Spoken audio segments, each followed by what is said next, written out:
I came home without warning and overheard my daughter-in-law speaking to my disabled son. "Your fat mother makes me sick." A week later, I quietly sold the house worth $15 million and disappeared, leaving behind only a note. She lost her mind when she found out the truth. I'm glad you're here with me. Stay until the end and tell me what city you're listening from. I want to know how far my story has traveled.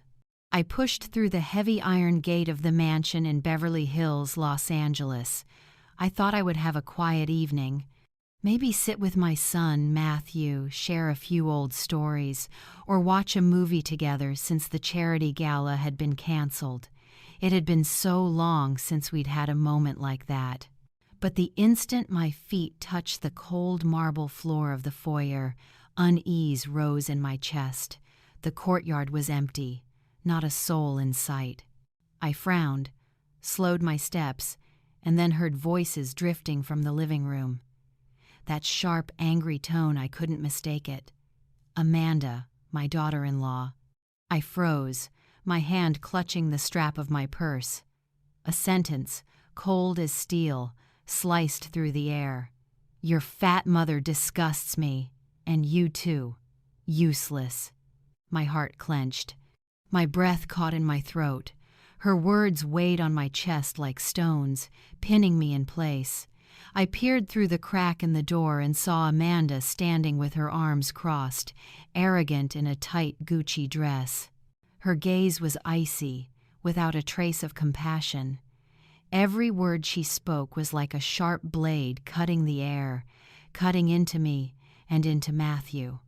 My son sat in his wheelchair, head bowed.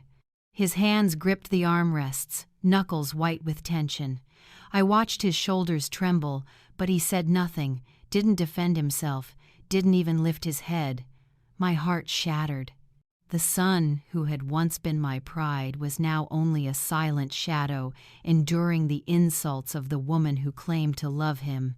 I wanted to rush in, scream, protect him, but my feet were nailed to the floor. I took a step back. The heel of my shoe scraped against the marble, making the faintest sound. Amanda startled, glancing toward the door, but I had already slipped behind the wall, my heart pounding so hard it felt ready to burst. She didn't see me. She grabbed her expensive purse, her car keys, and walked out the back. The click of her heels echoed coldly, leaving behind a heavy silence. I stood in the shadows, feeling the whole world collapse beneath me. I had sacrificed years of my life, worked myself to exhaustion to build this home, to give Matthew a decent life. And now my own daughter-in-law, whom I had once cherished like a daughter, called me the cruelest names. I drew in a deep breath, steadied myself, and stepped into the living room. Matthew lifted his head, his eyes red, and quickly wiped them as if nothing had happened. He pulled the blanket over his legs and rasped, "Mom, you're home early. Just got a little dust in my eye." I looked at my son and saw the pain he tried to hide, and my soul tore apart. I wanted to ask, to demand why he let Amanda speak to him that way, but I knew Matthew would never say. He had always been that way, burying his pain so I wouldn't worry. I only laid my hand on his shoulder, squeezed gently, and said, "I'll go upstairs to sort some papers. You rest a while." My voice sounded calm, but inside me a storm raged. I climbed the stairs, each step as heavy as dragging a boulder. In my room, I closed the door, slipped off my shoes, and dropped into the chair. Out the window, I watched a kite with its string broken drift farther and farther away in the sky. It reminded me of the days when I still believed family was a refuge, a home to lean on after years of struggle. Just a year ago, this mansion in Beverly Hills had been my greatest pride. It wasn't just a house, but the result of a lifetime of sweat and tears, endless days in the business world, rising early, working late, enduring betrayals from partners. Nights bent over ledgers until my head ached. I had done it all so Matthew could have a better life, so he wouldn't suffer what I had endured. The mansion, with its pristine white walls and vast windows spilling morning light, was proof of all those years of sacrifice. But now, thinking back, I felt only a dull ache, as though all that effort had dissolved into nothing. Back then, Matthew was still the light of my life. He had just been promoted to project manager at a major engineering firm. I still remember the day he called, his voice bursting with excitement. "Mom, I did it!" They gave me a whole new project, all mine. I was in the kitchen, spoon-stirring chicken soup, tears stinging my eyes. I was so proud. Matthew wasn't just smart. He was hard-working, always pushing himself not to disappoint me. I used to tease, "You're the engineer, but I'm the one who built your whole world." He would laugh, hug me, and in his arms I felt the silent promise that everything would be okay. Amanda, my daughter-in-law, was then another joy in the house. Beautiful, capable, working at a big fashion brand. She always appeared in elegant dresses, her smile radiant. She and Matthew had been married a few years, and I truly loved her like a daughter. Whenever I cooked, she would come into the kitchen, laughing, "Mom, teach me to cook this so I can make Matthew jealous." I'd look at her, so full of life, and think Matthew was lucky to have her. I used to say, "Amanda, you're a blessing to this family." She'd smile, hug me, and I believed she meant it. Then one fateful day struck. A car accident stole Matthew's legs. I still remember the call from the hospital. The doctor's voice was cold. "You need to come right away. Your son is in critical condition." My phone slipped from my shaking hands. I rushed to the hospital, chest tightening. When I saw Matthew lying motionless in bed, I broke down. He opened his eyes, looked at me, but his gaze was empty, as if his whole world had collapsed. "Mom, I can't feel my legs," he whispered. All I could do was grip his hand, choke back tears, and say, "I'm here, son. I won't leave you." The days that followed were endless. Matthew was no longer the cheerful, ambitious young man he once was. He sat in his wheelchair, staring silently out the window. Watching him fade inside hurt worse than seeing him without his legs. I ran everywhere, searching for doctors, therapies, any hope. I told him, "As long as you try, I'll do everything to help you live like before." But he only nodded, eyes vacant. Amanda at first was a great support. She took him to therapy, sat patiently by his side as he struggled through each painful movement. I watched her wipe his sweat, listen as he told and retold stories about work, and I believed she truly loved him. Once, I overheard her say, "Honey, I'll always be here, no matter what." Standing outside the door, my heart warmed. I thought as long as he had Amanda, Matthew would pull through. One afternoon, about a month after the accident, Amanda came in holding an ultrasound, her face glowing. "Mom, I have good news," she said, handing me the paper. I looked at the tiny image, and my heart burst. "You're really pregnant?" I asked, my voice trembling. She nodded, smiling. "Yes, Mom. The baby's on the way." I hugged her tight, tears streaming down my cheeks.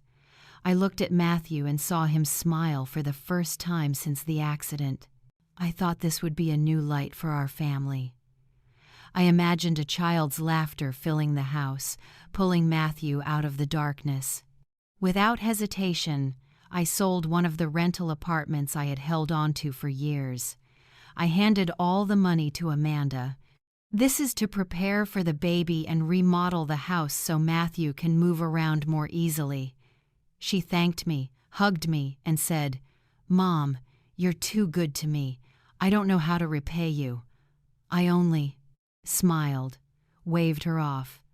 I do this for family. I even gave her my mother's white gold jewelry, a keepsake I had treasured. This was your grandmother's. I've kept it for years. Use it if you need to. Her eyes sparkled as she took it. Mom, I'll take good care of it. To lighten Amanda's load, I agreed when she suggested hiring a helper. Miguel, young, strong, and, as Amanda said, very trustworthy.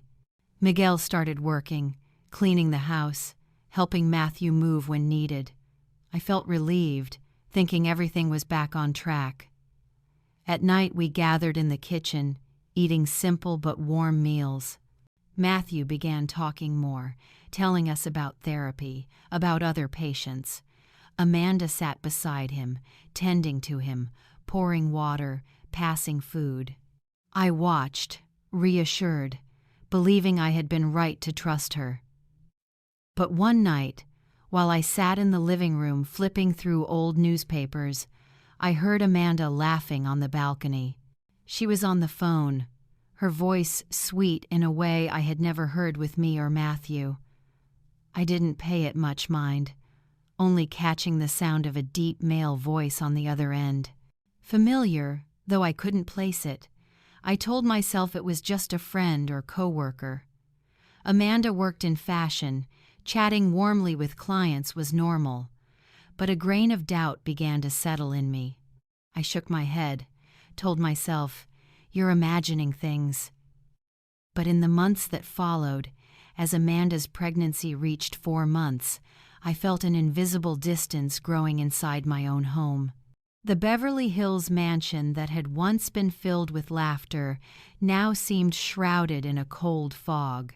I couldn't explain it exactly, but it was like staring at a beautiful painting and suddenly noticing hairline cracks you'd never have seen if you hadn't looked closely. I tried to convince myself I was imagining things, that everything was fine, but deep down I knew something was shifting. Amanda started coming home later. At first, she said it was for work, fashion events, or client dinners. "Mom, my industry's like this. You have to meet people, make connections," she'd say with a smile still radiant, but a little forced. I nodded, warning her, "Take care of your health. I worry about you running around like this while pregnant." Amanda only smiled, waved her hand. "Don't worry. I know how to balance things." But the dinners with the three of us, me, Matthew, and Amanda, grew fewer and fewer. There were nights I set the whole table, Mexican-style casserole, rice, even custard, Matthew's favorite dessert, and yet it ended up just me and my son, facing each other. Amanda would text, "Mom, I'm busy tonight. You two eat without me." I watched Matthew quietly serve himself, and my heart grew heavy. I began noticing small things. Amanda often sat alone in a corner, texting with a smile I had never seen her give to me or Matthew. When I asked, "Who are you texting that makes you so happy?" she would quickly lock her screen, a flicker of annoyance crossing her face. "Just a friend from work, Mom," she'd reply, her tone soft but rushed. I didn't want to think badly of her, but the way she hid her phone, the look in her eyes as if I were intruding on something private, unsettled me. I told myself, maybe she just needed her space, maybe pregnancy made her more sensitive, but the feeling was like a grain of sand in a shoe, rubbing endlessly. At the same time, Miguel, the helper Amanda had brought in, started staying longer. At first it seemed reasonable. He helped Matthew transfer from wheelchair to bed, did tasks Amanda and I couldn't manage. But soon I noticed Miguel staying late, even sleeping over, with the excuse, "Miss Amanda asked me to stay in the living room in case Mr. took carely. Matthew needs something." I nodded, thinking it considerate, but unease gnawed at me. Once, I caught Amanda and Miguel talking and laughing in the kitchen. As soon as I stepped in, they pulled apart like I'd interrupted something private. Amanda gave an awkward smile. "Mom, Miguel and I were just talking about fixing the entryway so Matthew can get through more easily." But the way she brushed his arm, the way he avoided my eyes, chilled me. I knew I had to say something. One afternoon, when we were alone, I said, "Amanda, I see you're getting too close to Miguel, and that's not appropriate. After all, he works here. You should keep some distance."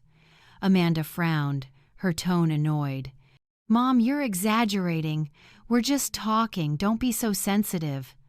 I stayed silent, avoiding a fight, but her words stung like a slap to my pride. I had always treated her like a daughter, trusted her completely, and now I felt myself being pushed out of my own family. Amanda started taking Matthew to his doctor's visits less and less. She used to always push his wheelchair, hold his hand, laugh and chat with the doctors. Now she often said, "Mom, I'm busy today. Let Miguel take him." I didn't argue, because I knew Matthew needed therapy. But every time I saw Miguel pushing my son out the door, a sharp pain pierced my chest. Back then, Amanda would stay by his side, wiping the sweat from his forehead when the pain overwhelmed him. Now she was slowly pulling away, leaving my son in the hands of a stranger. Then I heard a whisper from the neighbors. Alma, who lived next door, stopped me as I picked up the mail. "Betty, I don't want to interfere, but you should keep an eye on Amanda. I've seen her many times with a young man at the cafe nearby. It's not Matthew." I forced a smile. "You must be mistaken. Amanda's busy with work, probably just a coworker." But when I came home, her words kept echoing in my mind. I tried to brush it off, telling myself neighbors like to gossip. But that grain of sand inside me had now turned into a heavy stone. One night, Matthew had a fever. I tried calling Amanda in panic, but her phone never connected. I sat by his bed, wiping his sweat with a damp cloth, my heart burning. Close to midnight, Amanda finally walked in. She smelled of an unfamiliar perfume, not her usual scent. I asked, "Where have you been at this hour?" She replied calmly, "Mom, I had a dinner party with clients. It ran late." I looked at her, wanting to press further, but her eyes were as cold as a wall, blocking every word. I turned away, heart tightening, feeling myself pushed to the margins. That night, I woke up to use the bathroom. Passing by Amanda's room, I noticed light seeping through the crack of the door. Curious, I peeked inside. She sat on the bed, opening a small gift box. Inside was a silver, heart-shaped necklace that sparkled, nothing like anything Matthew had ever given her. My heart pounded, as though I had uncovered a forbidden secret. Amanda stepped onto the balcony, phone pressed to her ear, her voice sweet just like the way she once spoke to Matthew. "Honey, I miss you so much. When will we see each other again?" I stumbled back, legs trembling, careful not to make a sound. Back in bed, I tossed and turned, unable to sleep. The pieces were falling together into a picture that froze my blood. From the day I first heard Amanda's cruel words, my heart had been torn apart. I was no longer the mother who swallowed her tears in silence. The fury inside me was like a volcano about to erupt. I couldn't let Matthew keep living under the contempt of a woman who called herself his wife. I needed the truth, an answer to the doubts that had gnawed at me for so long. A few days later, I used the excuse of looking for Matthew's insurance papers to enter their bedroom. I told my son, "I need to check some of your medical records. I'll look upstairs." Matthew nodded wearily, suspecting nothing. Inside their room, the air felt icy. I opened the nightstand drawer. Amanda often kept documents there. My hands trembled, not from fear of being caught, but from a dark intuition. Inside was an envelope with a hospital logo. I opened it. Inside were an ultrasound and prenatal records. My eyes stopped at the date of conception. I read it again and again, hoping I was wrong, but the truth was plain. At that time, Matthew was already paralyzed, confined to the house. He could not be the father. I remembered the day Amanda announced her pregnancy, a month after Matthew's accident. Back then, I naively thought she must have gotten pregnant before and hidden it. Now it was undeniable. The child wasn't Matthew's. I collapsed onto the bed, clutching the envelope, feeling the world crumble around me. I had cried tears of joy, dreamed of a baby's laughter filling the house. I had sold my rental apartment, handed Amanda all the money. I had even given her my mother's jewelry, all for the dream of a happy family. But it was all a lie. I felt betrayed not only by Amanda but by my own foolish hope. How could she look me in the eye, smile, while hiding such a cruel secret? I kept searching, not out of curiosity, but because I needed the whole truth.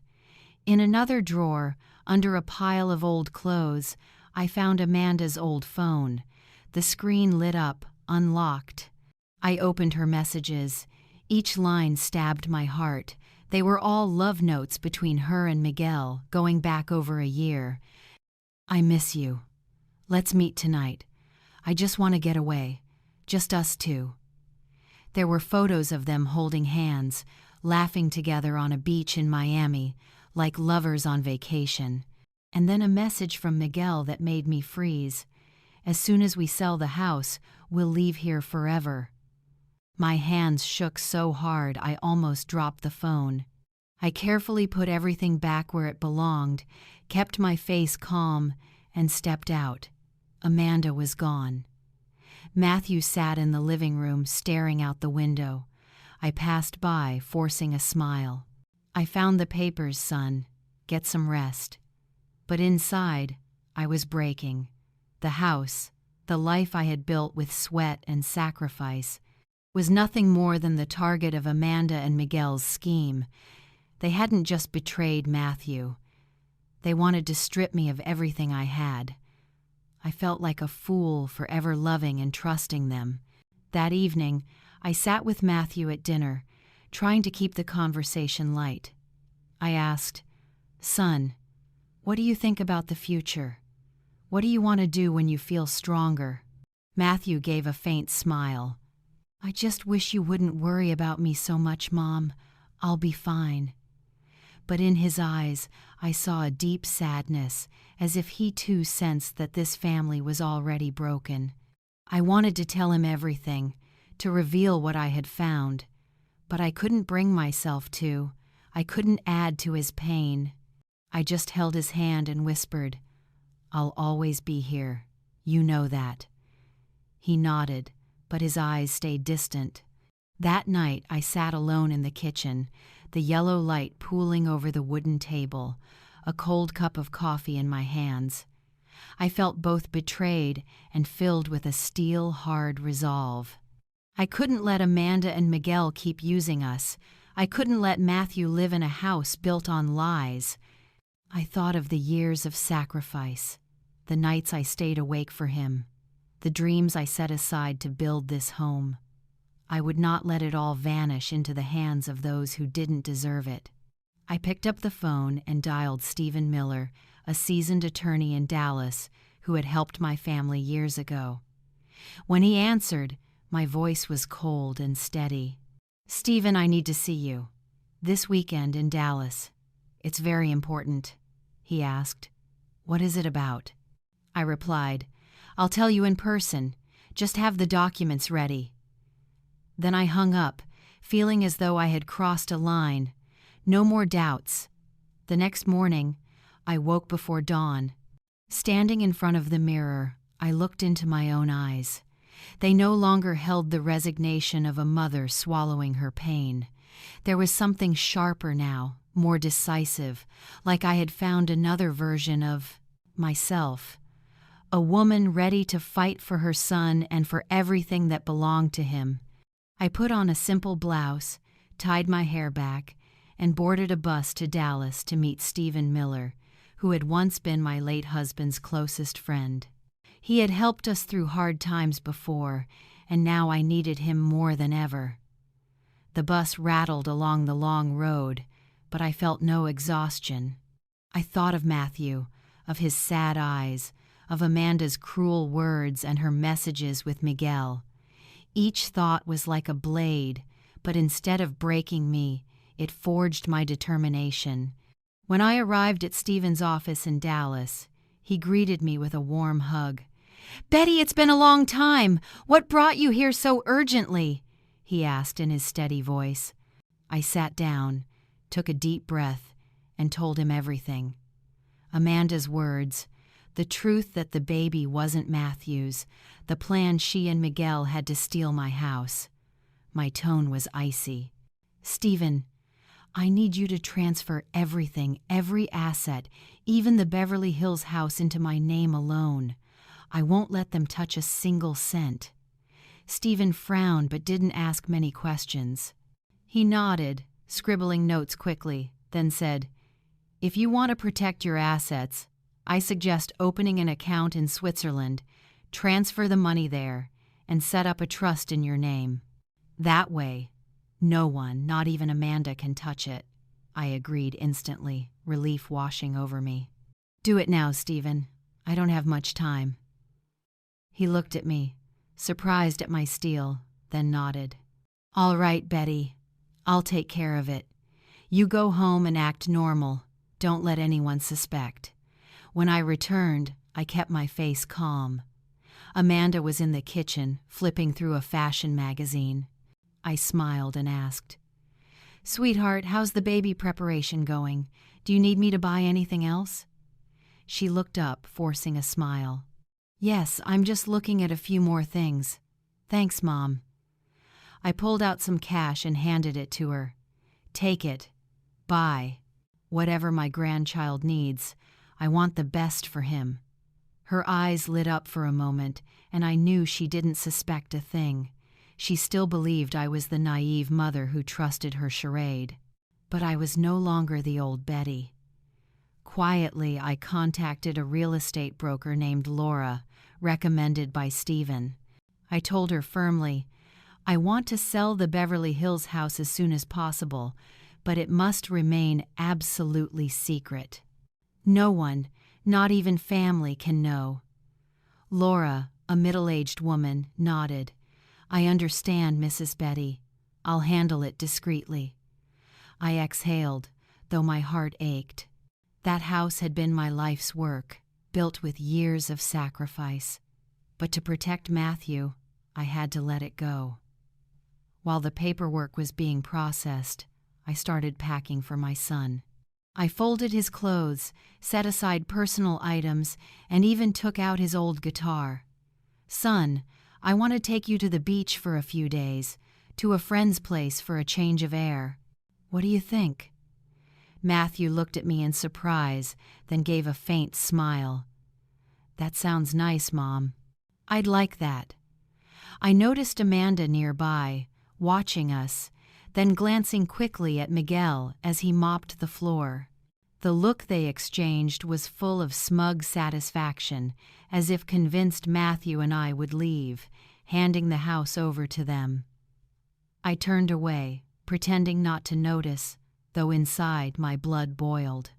That night, after everyone went to bed, I sat in my office reviewing every document, erasing all traces of transactions from the computer, leaving no clue behind. I worked through every detail like a soldier preparing for war. Near midnight, I heard a car pull up outside.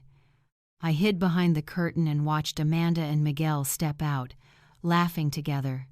Amanda's voice rang out between bursts of laughter.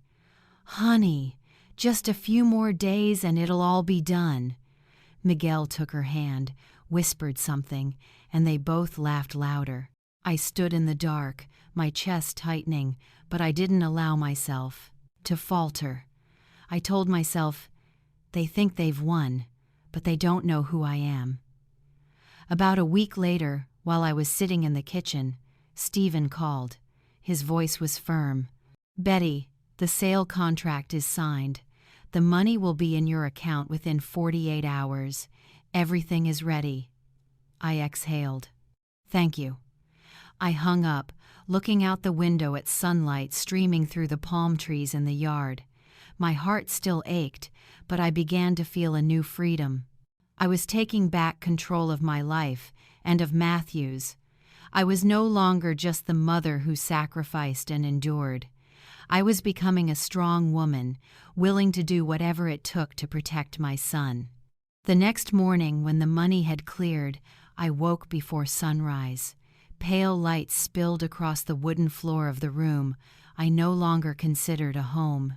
I looked into the mirror and saw a 55-year-old woman, hair streaked with gray but eyes sharp and alive, no longer resigned. I breathed deeply, a calm determination flowing through me. That day Matthew and I would disappear, leaving behind all the lies and the house that had once been my whole life. I withdrew some cash from the bank, careful not to be followed. The rest, as Stephen had advised, was safe in the Swiss account. Everything was ready. I went into Matthew's room and found him still sleeping, his face peaceful but tinged with sadness. I touched his shoulder gently. "Matthew, wake up, son. Let's go to the beach for a few days, get some fresh air." He opened his eyes, still groggy, but nodded. "That sounds good, Mom. I want to go." I smiled, hiding the storm inside me. I only helped him pack. I prepared a small suitcase, a few sets of clothes, his old guitar, and the family photo from when everything was still whole. I had already arranged for a reliable acquaintance to provide an SUV with a driver named John, who had driven me to work a few times before. "Mrs. Betty, I guess you don't want me asking any questions, right?" John looked at me with sincerity. I nodded. "John, all I need is for you to drive us. Don't tell anyone, not even your closest friend." He nodded firmly. I helped Matthew into the car, placed his wheelchair in the trunk, then turned back to look at the house one last time. The heavy iron gate, the white walls, the garden I had tended for years, all of it was now just memory. I didn't look back as we pulled away. On the living room table I had left a white envelope. Inside was the letter I had written by hand the night before, each word carved into my heart. "Thank you for showing me your true self. From this moment on, my son and I have nothing to do with you anymore." I thought long and hard before writing those lines. I wanted Amanda to know that I had seen everything, that I understood everything. But I wouldn't waste another word. The envelope also held a copy of the divorce papers Matthew had signed. A few days earlier, I had sat with my son and told him the truth about the baby, about the messages between Amanda and Miguel. Matthew sat in silence for a long time, then finally whispered, "Mom, I want to end all of this." His hands trembled as he signed, but in his eyes, though filled with pain, I caught a glimmer of peace. We kept our secret well. Amanda had no idea. The SUV carried us out of Beverly Hills and straight toward the coastal town of Street Gabriel. I had already rented a small house online, simple but comfortable, with space for Matthew to move around easily. On the road, he stared quietly out the window, but I caught him smiling faintly when the green fields came into view. "Mom, this place is beautiful," he murmured. I took his hand. "From now on, it's just us, son. We'll start over together." Matthew nodded, and in that moment, I felt a new bond between us, as if we were stepping through a doorway into another life. Once we arrived in Street Gabriel, I blocked Amanda and Miguel's numbers, threw away the old phone, and bought a new SIM card. I wanted to cut every tie, erase every trace of the past. The little house by the sea, with its pale blue walls and balcony overlooking the ocean, welcomed us with salt air and the hush of waves. Standing there, I felt a peace I hadn't known in years. The pain and rage seemed to dissolve into the tide. I was no longer the woman Amanda had humiliated. I was being reborn, reclaiming my life. That afternoon, I checked the security camera feed from the old house. I saw Amanda storm inside, frozen when she found it empty. No furniture, no trace of me or Matthew, just the envelope on the table. She tore it open, read the letter, and her face turned ghostly pale. She dialed over and over, but none of the calls went through. When Miguel arrived, the two of them erupted into a furious argument in the living room. "She knows everything. What do we do now?" Amanda screamed in desperation. I switched off the feed. They were no longer my concern. I stepped out onto the balcony of my new home. The ocean wind tangled my hair, but in it, I felt freedom. I thought of all the years behind me, the sacrifices, the silent tears I had swallowed for Matthew. I once believed I would always be the mother who endured quietly, but now I felt stronger than ever. "Mom, come see the ocean, it's so beautiful," Matthew called. I turned to see him in his wheelchair, smiling. That simple smile was the light I needed. I sat beside him, gazing at the sea. "Son, we'll be all right," I said firmly. He squeezed my hand. "I know, Mom." On our first morning in Street Gabriel, I woke to sunrise spilling across the water. The sound of waves was like a greeting from a new world, a world free from Amanda's insults and lies pressing against my heart. I found Matthew sitting at the window, his expression calmer than usual. "Son, want to take a stroll on the beach?" I asked softly. He smiled. Rarely had I seen him smile so much. "Yes, Mom. It's been so long since I smelled the ocean." I pushed his chair across the sand. The salty air and warm sun filled each breath. Matthew inhaled deeply, then said, "Mom, here I feel true peace." The whole world seemed to brighten, carrying a small but powerful hope. Street Gabriel, with its waves and its wind, was opening a new chapter for us. I didn't want to just sit still and let the days pass in silence. I needed to do something, not only to push away boredom, but to remind myself that I still had worth, that I still had strength to keep living. One morning, as I walked past the community center, I noticed a small sign, "Volunteers needed at the clinic." Without thinking much, curiosity and a spark of excitement pushed me inside. That's where I met Dr. Andrew Hayes, a middle-aged man with a gentle smile and eyes filled with passion. He shook my hand and said, "Mrs. Betty, I heard you just moved here. If you'd like to help, we really need someone like you." I smiled. "I don't know how much I can do, but I want to try." Andrew showed me around the clinic, explaining the struggles short-staffed, lacking medicine, especially for poor children in the area. His voice was warm, but I could feel his worry. "Every day I see children needing medicine and care, but we don't have enough resources," he said. His words struck my heart, reminding me that even though I had lost so much, I still had something to give. One afternoon, I brought Matthew for a checkup. While we waited, I noticed a little girl, about 8 years old, sitting with her grandmother in the corner. She had long black hair, big round eyes, but her face was pale. Andrew introduced her. "This is Camila. She has a hereditary blood condition and needs constant monitoring." Camila looked at Matthew and suddenly beamed. "Your wheelchair is so cool. I bet you drive really fast." Matthew laughed out loud, the first time I had seen him laugh so freely since we left Los Angeles.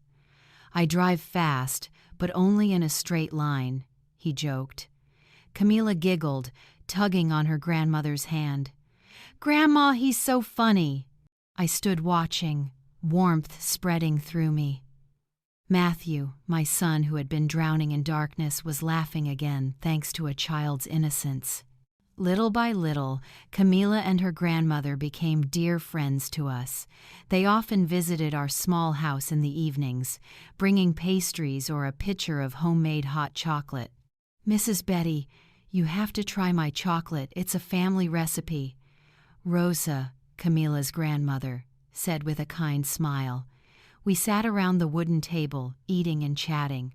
I felt like I had found a new home, not built of bricks, but of genuine, simple moments. Matthew began to open up more, telling Camila about his days as an engineer, about the machines he had designed. Camila listened with eyes shining. Can you make airplanes too? She asked. Matthew smiled. Not airplanes, but some interesting things. I watched him, saw the light returning to his eyes, and I knew we were finding ourselves again. On afternoons, I often saw Matthew and Camila sitting under the clinic's awning. He taught her to draw boats on paper, showing her how to hold the pencil, how to blend colors. Camila, you drew this just like the real ones in the ocean, he praised, and she grinned. Once he brought his old guitar, strummed a few simple chords, and Camila clapped, singing a folk song her grandmother had taught her. From a distance, I watched them, feeling my heart begin to heal from the wounds Amanda had left. The cruel words and betrayal still lingered, but I found joy again in the small things, in Matthew's smile, in Camila's innocence. One evening, as the sun dipped low, I sat on the beach with Andrew, watching Camila fly a kite, the string dancing in the fiery sky. Matthew, in his wheelchair, smiled as his hands tapped the rhythm of an invisible tune. Andrew turned to me. Betty, do you see? Children like Camila need more than medicine. They need hope. They need people like you and Matthew. His words stirred something deep inside me. I shared with him my idea of creating a community support fund to help patients like Camila, those who couldn't afford medicine or care. I don't have much left, I admitted, but I want to do something so these children have a chance. Andrew nodded, his eyes shining. Betty, I'll help. We can start small, make the clinic better, build a fund for poor kids.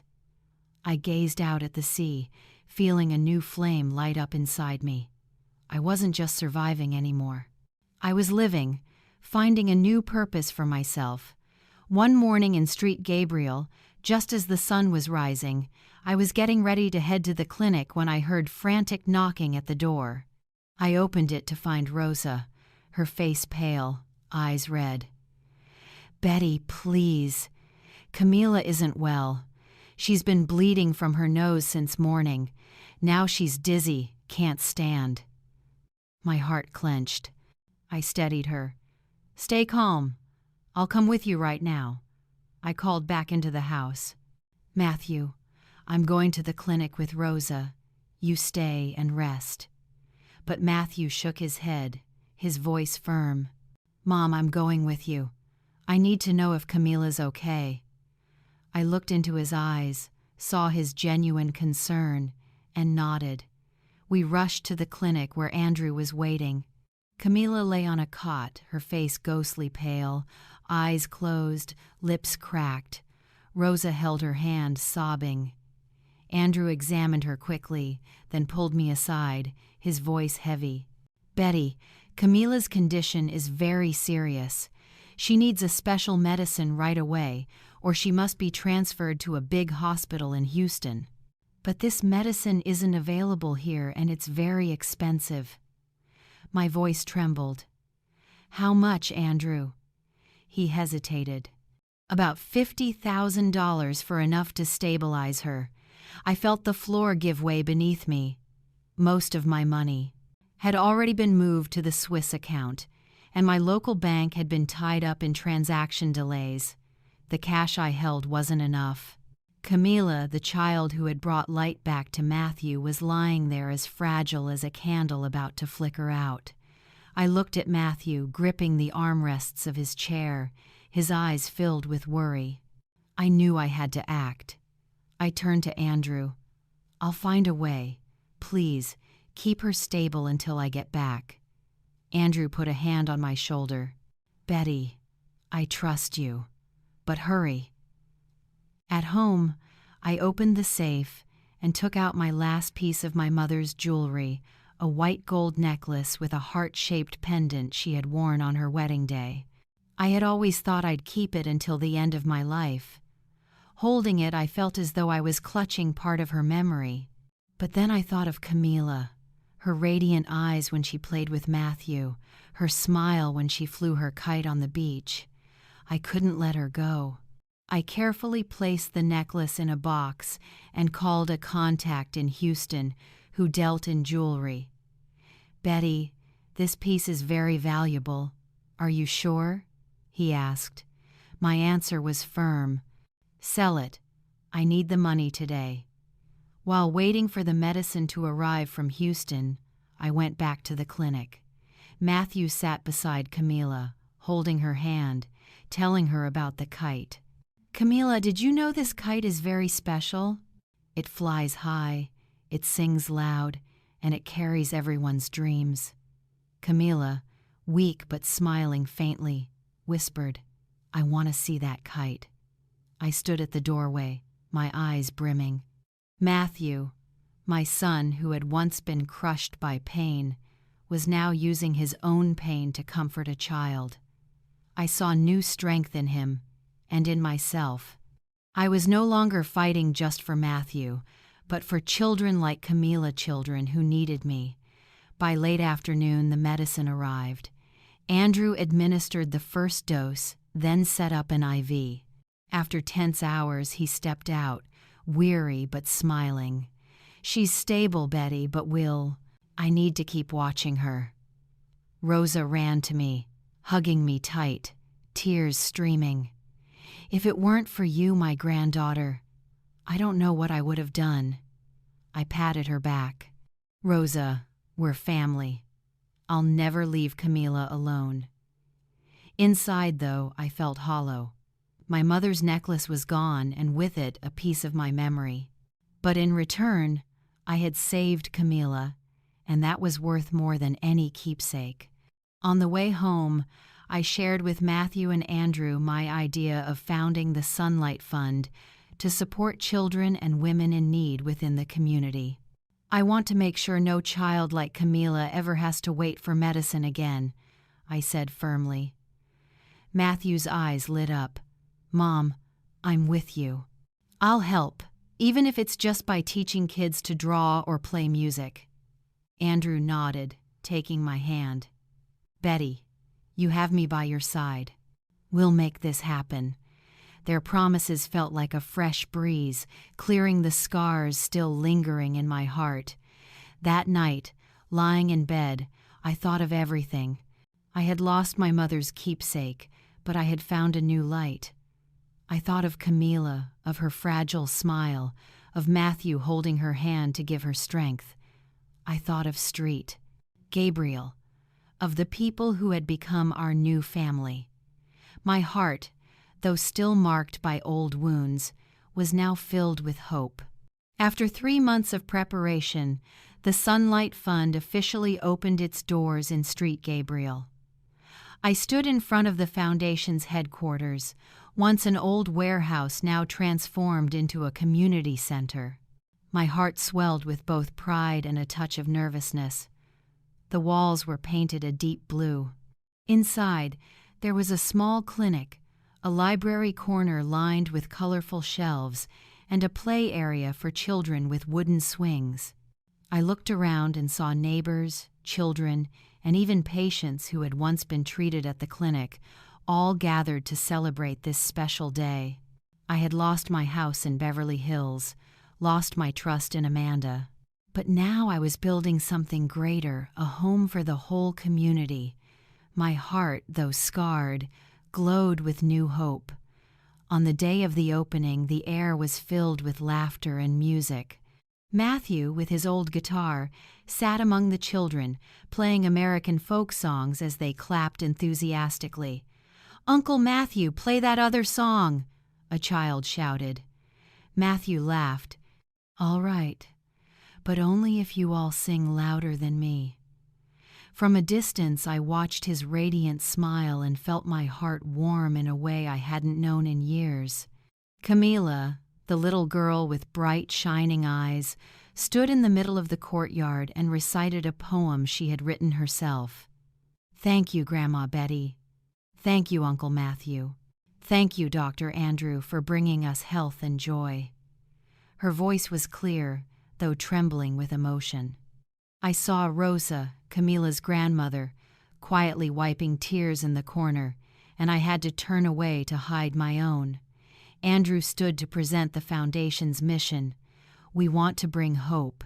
We want to bring opportunities for children like Camila and for women who need a helping hand.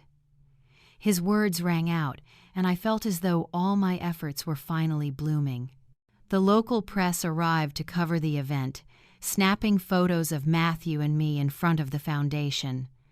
I smiled, answered a few questions, and thought little more of it. But a few days later, as I was wiping down the dining table in our small home, my phone buzzed. A strange number lit up the screen. I frowned, hesitated, then picked up. The voice on the other end froze my blood. "Betty, it's me, Amanda. I need to see you. This is important." Her voice was urgent, almost pleading. But the moment I heard her name, every insult, every deceitful message came crashing back like a storm. I hung up immediately, not saying a word. Still, a dark unease began to grow inside me. That night, I turned on the TV to watch the news and was stunned by the report. A large-scale case of money laundering and financial fraud had been exposed, tied to an illegal drug trafficking network. On the screen, the names Amanda and Miguel appeared. In the list of those under investigation, they were shown on security footage with their faces blurred. I sat frozen, my hands trembling not from fear, but from a storm of anger and relief. The truth had finally come out, yet I felt no joy. It only reminded me of the days when I had trusted Amanda as my own daughter. 2 days later, while I was shelving books in the Foundation library, a car stopped outside the gate. I looked out and saw Amanda step out haggard, nothing like the proud young woman in her Gucci dresses. She walked toward me, eyes pleading. "Betty, please, you have to help me. They're investigating me. I could go to prison. Please, think of the baby. Help me." She mentioned the baby, her voice quivering, but I could see the falsehood in her eyes. I straightened, met her gaze, and said coldly, "Amanda, do you really think I'm still naive enough to believe you? That baby is not Matthew's. I know everything about you and Miguel, the messages, the plan to steal my house. You humiliated my son, betrayed my family. Do you think I'll help you?" Amanda's face drained of color. She stepped back and screamed, "You ruined my life. If you hadn't taken all the money, I could have lived well." I turned away without a word, unwilling to waste another breath. Andrew, who had been nearby, stepped forward and gently placed a hand on my shoulder. "Betty, you did the right thing," he said firmly. The wail of sirens pierced the air. 2 patrol cars pulled up outside, officers stepping out to handcuff Amanda. She thrashed and screamed, "Betty, you'll regret this." But I didn't look back. I stood still, feeling Andrew's hand on my shoulder, and a wave of freedom spread through me. The past, with all its pain, was being washed away like sand carried into the sea. It had been a year since Matthew and I came to Street Gabriel. The Sunlight Fund had become the heart of this community. From an old warehouse, we now had a center full of life.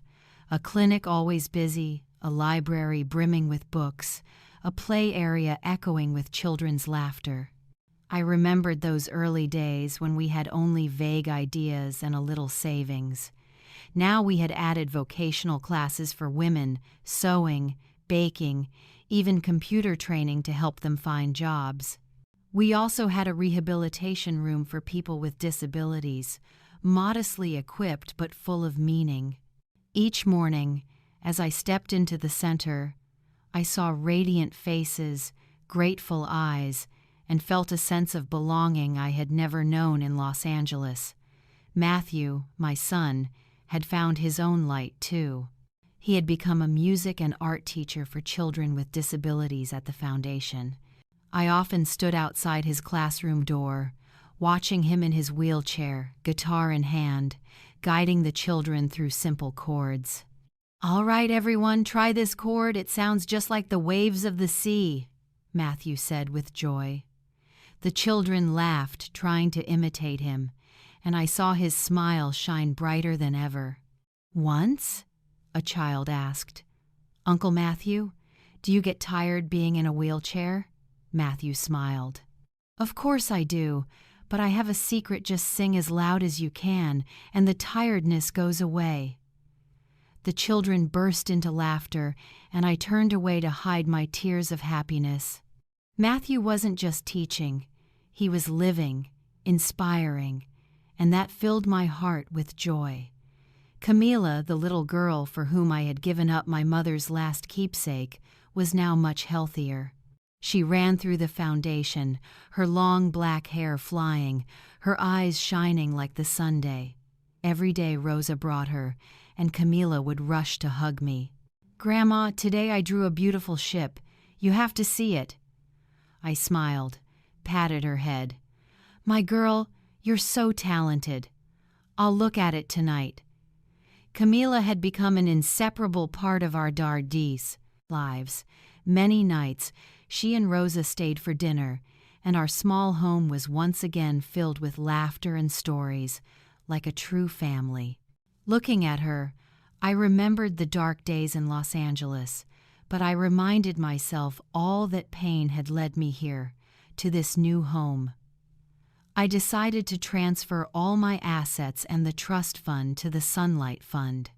I kept nothing, not because I didn't need it, but because I wanted it all to become hope for others. When signing the final papers, I told Andrew, "I lost my house in Beverly Hills, but I don't want to lose the chance to help people like Camila." Andrew squeezed my hand, his gaze warm. "Betty, you're not just helping them, you're changing an entire community." His words felt like a fresh breeze, carrying away the last broken fragments of the past. One afternoon, Matthew and I sat by the ocean, watching the sunset spread across the water. The waves rolled gently, carrying the breath of the sea. I felt a peace I hadn't known in years. Matthew looked at me, his eyes glowing. "Mom, you saved me. Now you've saved the world I live in." His words left me breathless. I looked at him, seeing in his once suffering face a new brightness. I held his hand. "Son, I only did what I had to do. You're the reason I never gave up." We sat there together, and I knew that no matter how harsh the past had been, I had found a new meaning for my life. A few days later, I stood before the foundation's gate, gazing at the new sign. On it, I had engraved the words, "When a woman stops being afraid, the world changes." It wasn't just a message for those who entered the foundation, it was also a reminder for myself. I thought back to the days in Los Angeles, the humiliation from Amanda, the sleepless nights of pain. But now, standing before the ocean and under the golden sunset, I was no longer that woman. I was Betty, a mother, a woman who had walked through darkness to find the light. The sound of the waves went on, like a song of rebirth. I smiled, feeling peace spread through me, knowing that from now on I would live for the bright days ahead. Sometimes I think back on all I've been through, from the pain of betrayal to the new days beside my son and this community in Street Gabriel. I realize that family isn't just blood. Family is those who walk with us, who share and lift us when we fall.